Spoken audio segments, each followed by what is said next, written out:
A comunicação alternativa e aumentativa é a área da tecnologia assistiva que visa a ampliação de habilidades de comunicação.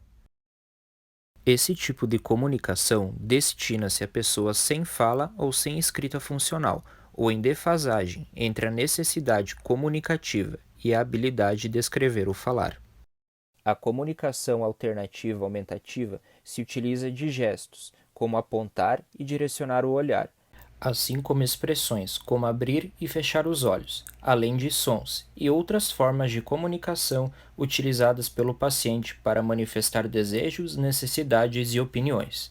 Para esse tipo de comunicação, podem ser utilizados recursos externos, como as pranchas e cartões de comunicação, vocalizadores e outras ferramentas. O material desenvolvido pela Universidade Federal do Pampa para apoio ao diagnóstico do Covid-19 é composto por 14 pranchas, as quais estão organizadas em 8 categorias.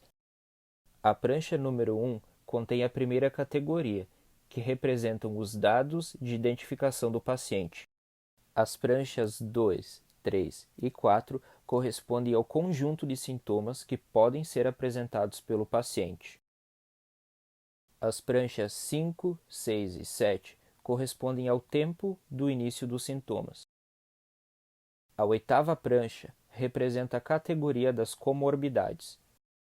A prancha número 9 corresponde às medicações de uso contínuo que podem ser administradas pelo paciente.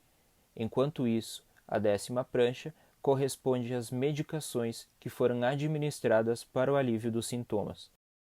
As pranchas número 11 e 12 representam os indivíduos com os quais o paciente teve contato. Além disso, o material também acompanha uma prancha alfabética, que permite ao paciente comunicar-se montando frases ou palavras. A prancha alfabética também acompanha uma escala de dor, que vai do nível 0 ao 10. A prancha que contém sim e não pode ser utilizada como material à parte, a fim de subsidiar a comunicação das demais pranchas. Orientações de uso. O material deve ser impresso, plastificado ou organizado na ordem em que se apresenta, em uma pasta com plásticos, de forma que, após o uso, possa ser higienizado com álcool 70%. O profissional da saúde deve realizar perguntas, apontando para cada um dos quadrantes da lâmina. Vamos a um exemplo.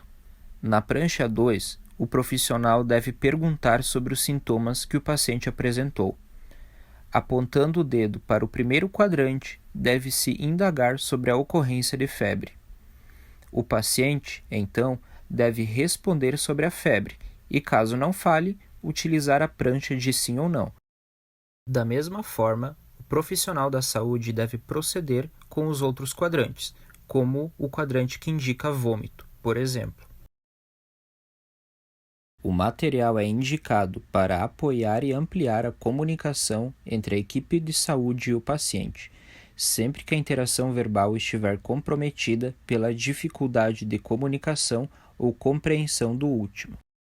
As informações contidas nas pranchas são baseadas em protocolos do Ministério da Saúde.